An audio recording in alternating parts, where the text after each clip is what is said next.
GM National Harbor. Tickets are on sale now at livenation.com and mgmnationalharbor.com. Good morning, America. President Trump lashes out after an FBI raid on his personal lawyer's home and office. He calls it an attack on our country. They broke into the office of one of my personal attorneys, good man, and it's a disgraceful situation. Agents seized documents related to Stormy Daniels, bank statements, and more. The fallout overnight. Zuckerberg in the hot seat. The Facebook CEO facing a grilling on Capitol Hill today, set to apologize for compromising private information of those 87 million users. Will the social media giant be forced to make major changes? Road rage caught on camera. Police search for the driver who slammed this motorcyclist right off the road. The manhunt this morning. Jumping for their lives. Flames ripping through this dance studio. Several young girls escaping this blazing fire, leaping off the balcony. The heroes on the ground racing to rescue them. The incredible escape. Live in Times Square, this is GMA with Robin Roberts, George Stephanopoulos, and Michael Strahan. Good morning, America. It's great to be with you on this Tuesday morning. And what a scary situation, a narrow escape from that fire ripping through that dance studio. Young ladies jumping off that balcony there. We're going to hear from the men who helped save the day just ahead. Wow. They did do quite a job. First, though, that dramatic news from the White House. A furious President Trump firing back after the FBI raided the home, office, and hotel room of his longtime counsel and confidant, Michael Cohen. You see him right there. The president was surrounded by top military brass as he called this an attack on our country. Agents seizing electronic devices and documents related to that $130,000 payment to porn star Stormy Daniels. ABC's Chief Justice correspondent Pierre Thomas is in Washington with more on all of this. Good morning, Pierre. Amy, good morning. The stakes appear to be growing higher each week, almost by the day. And now the president's personal attorney of more than a decade, part of his innermost circle, is facing legal jeopardy. FBI agents stunned the president's personal attorney, Michael Cohen, Monday in early morning raids at his office, home, and the hotel where he was staying in a starkly aggressive move involving one of Mr. Trump's closest allies. Sources familiar with the investigation telling ABC News FBI agents took Cohen's electronic devices, phone, and a host of documents, including some related to Cohen's $130,000 payment to porn star Stormy Daniels in the days leading up to the 2016 election. This is a strike at a person who is very close to the president, who obviously had extensive communications with the president on some issues that obviously are of great personal interest to the president. The raids coming just 4 days after Mr. Trump made his first comments on Daniels, saying he did not know anything about the hush money payment. Why did Michael Cohen make this if there was no truth or allegation? You have to ask Michael Cohen. Michael's my attorney, and you'll have to ask Michael. Daniels claimed she had an affair with Mr. Trump in 2006 before he was president. It was entirely consensual. Oh, yes. Yes. But the White House says the affair did not take place. Look, I can tell you that the president's denied the allegations. Last night, Cohen's attorney, Stephen Ryan, calling the raids, quote, completely inappropriate and unnecessary, adding it resulted in the unnecessary seizure of protected attorney-client communications between a lawyer and his clients.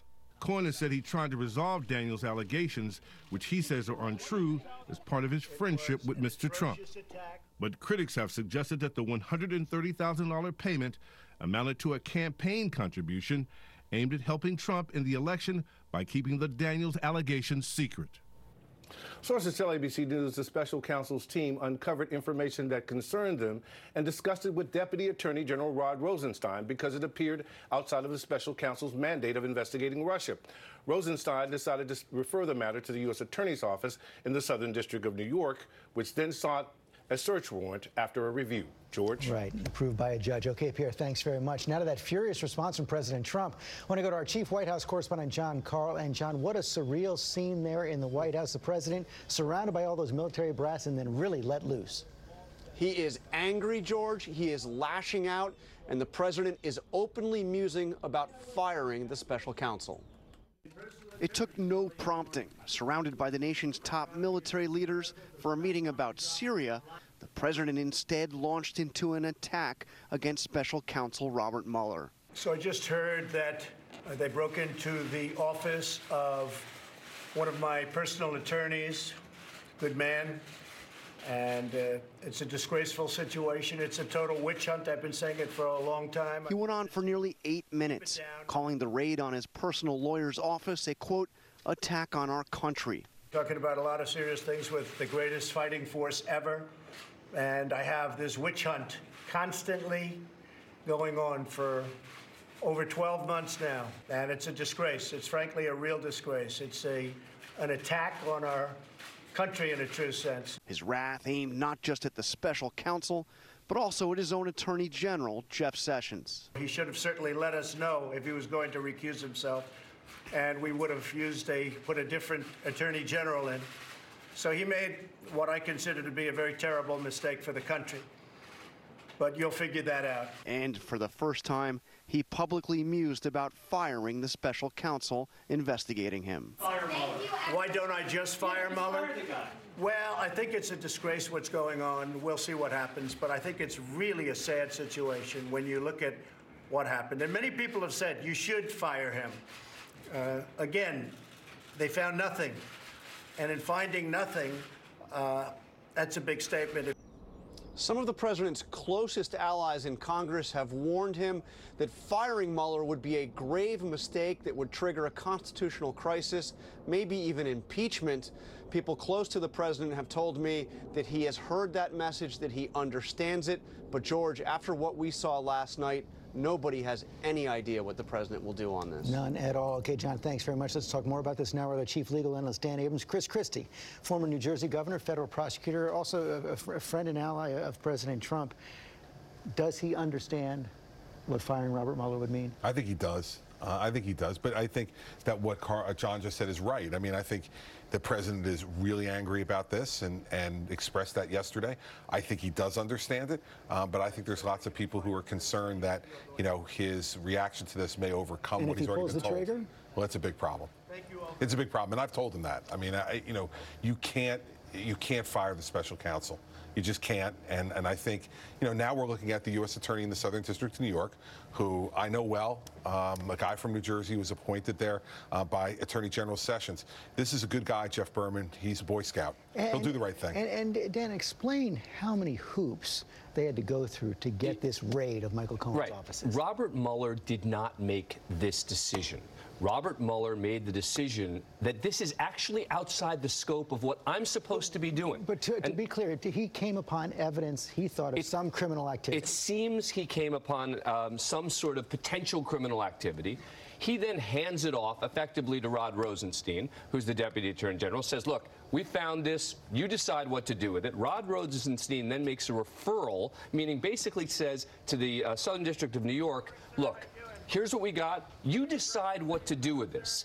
Then the U.S. Attorney for the Southern District of New York, appointed by Jeff Sessions just recently, interviewed with Donald Trump, makes a decision to then seek out a search warrant. A judge then signs off on it. The standard for a judge to sign off on this is high. Furthermore, it's probable cause that a crime was committed, that evidence might be destroyed, but you also have these internal Justice Department regulations. Yeah. When it comes to something like raiding a lawyer's office, you literally have to keep going back and forth to main justice.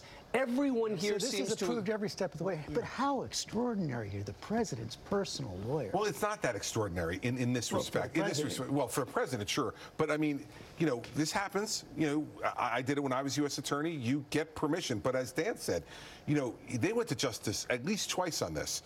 Rosenstein sent it to the U.S. Attorney in the Southern. He took an independent look at it. He could have just said, I don't see anything here, or I'll just serve some subpoenas or take some less intrusive steps. He thought that one of two things was happening. Either he had evidence that Cohen was not cooperating with subpoenas that had already been served, and or that Cohen was in the midst of destroying evidence. And that's what he went to the Justice Department with. This had to get signed off by the head of the criminal division and by the Deputy Attorney General again before they get to the FBI and execute. So Michael Cohen clearly in some legal jeopardy right now. We'll see what the investigation uncovers. That also increases the pressure on him, perhaps, to give information on President Trump. Yeah, but I don't think he's going to violate the attorney-client privilege. Look, there's an exception to the attorney-client privilege. A lot of people are saying, what about attorney-client privilege here? Yes, there are two issues there. Number one is there's going to be a team of people who are going to go in and determine anything that's potentially protected by the attorney-client privilege and say, this information does not go to investigators, period. The second thing is there's an exception called the crime-fraud exception, which means that if the authorities believe that the president and his lawyer, or anyone and their lawyer, are together engaged in a possible crime or fraud, then the attorney-client privilege doesn't necessarily apply. We don't know exactly. We just heard from the president on this right now. He said the attorney-client privilege is dead. Total win shot. Yeah, well, the attorney-client privilege is not dead because of the way the Justice Department is going to approach this. As Dan said, there's going to be a taint team. They call it a taint team because you don't want to taint the prosecutors who are actually investigating it by seeing potentially privileged information that they have no right to see. So you're bringing a whole separate team of agents and assistant U.S. attorneys who are going to examine this. They're going to separate it into stuff that's privileged, stuff that isn't. And then of the stuff that's privileged, is there any evidence of a crime or a fraud? There's no privilege for evidence of a crime. No, for a crime or fraud that's an ongoing crime or fraud, not a past one. Between the two of them. That's right. It would have to be between the two of them, meaning if they think that President Trump may have committed a crime, there's still an attorney-client privilege there with his lawyer. It's got to be a conspiracy-like situation, George, that they see clear evidence of. And let's remember one other thing. People are going to try to jump to conclusions this morning about a lot of things. The only thing that we know for sure about this morning is what I said a long time ago to you, which is there's no way you can make this investigation shorter, but there's lots of ways you can make it longer. And this was evidence of that this morning. Of that. Thank you both. Let's go to Amy. All right, George, thank you. We move on now to that suspected chemical attack in Syria and a possible U.S. response. President Trump vowing it will be met forcefully. And ABC Chief Global Affairs Correspondent Martha Raddatz is in Washington with the very latest on this. Good morning, Martha. Good morning, Amy. This really does seem like a matter of when, not if, there will be a military response. We know the use of chemical weapons was a red line for President Trump when he ordered that missile strike last year. Add to that the Trump meeting late yesterday, surrounded by senior military leaders, where he made his intentions quite clear. We're making a decision as to what we do with respect to the horrible attack that was made near Damascus. And it will be met, and it will be met forcefully. And when, I will not say, because I don't like talking about timing. The U.S. is trying to get as much evidence as possible as to what suspected nerve agent was used in the attack and how it was carried out, Amy. And Martha, we just heard President Trump saying he doesn't want to discuss timing, but it sure seems like things are moving pretty quickly. They really are, and the U.S. has an array of military options. A U.S. destroyer has now left port in Cyprus. Missile launches are possible from that destroyer, submarines, and B-2 stealth bombers. So it could be a larger response than last year's to send a stronger message, and it could be soon. This is not without risk, however. Would Syria retaliate? And Russia has had strong warnings as well. We have some 2,000 military personnel in Syria. That is, of course, always a concern, Amy. All right, Martha Raddatz, we know you'll stay on top of it. Thank you. Michael? Thank you, Amy. Now to Mark Zuckerberg in the hot seat. The Facebook CEO making the rounds in Washington before his testimony to Congress about that privacy scandal with 87 million users wake up to an alert this morning that their private information was shared. ABC's Mary Bruce joined us from the committee room where Zuckerberg will be questioned. Good morning, Mary. Good morning, Michael. Well, this is a critical test for the tech giant. In just a few hours, Mark Zuckerberg will be sitting right here, getting put through the congressional gauntlet for the very first time. He's likely to be pressed on everything from user privacy to Russian meddling to how to prevent your data from being misused in the future. This morning, the embattled Facebook CEO is bringing his apology tour to Capitol Hill. Meeting privately with lawmakers Monday, Mark Zuckerberg swapped out his signature gray T-shirt for a suit. Mr. Zuckerberg, are you doing enough to protect your users? In prepared testimony, the 33-year-old billionaire admits Facebook has been used to spread fake news, hate speech, and allow foreign interference in elections. It was my mistake, and I'm sorry, he says. I started Facebook, I run it, and I'm responsible for what happens here. According to the New York Times, Zuckerberg's been busy preparing, lawyers and outside consultants coaching him on how to appear humble and react if interrupted, even setting up mock hearings with advisors acting as members of Congress. It's a critical test for the CEO, who's been mocked in the past for his approachability, including this week on Saturday Night Live. Hi there, Colin. Begin eye contact. 2, 3, and away. Nailed it. Wow. This morning, 87 million Facebook users are waking up to this notice at the top of their feed, informing them their personal data was shared with Cambridge Analytica, the political consulting firm hired by the 2016 Trump campaign. But lawmakers say it's not enough. If we don't rein in the misuse of social media, none of us are going to have any privacy anymore. The firestorm now has some users logging off for good, including Apple co-founder Steve Wozniak. Certain things that you thought were more private, kept private by the company, were not, and maybe nothing is. And it just sort of hit a breaking point for me. Now, take a look at what Zuckerberg will be facing here today. This is a rare hearing of 2 committees, which means he's going to be questioned by a whopping 44 senators. That's roughly half of the entire U.S. Senate. George, this is going to be a marathon. Boy, it certainly is. Okay, Mary, thanks very much. We're going to move on now to that blaze that ripped through a dance studio, forcing young girls to jump for their lives off a balcony. ABC's Whit Johnson has the story. Unimaginable fear. Young dance students forced to jump for their lives. Get down, get down, get down, get down. From a burning New Jersey strip mall, the flames engulfing the building with people trapped inside. The massive smoke clouds billowing up into the sky.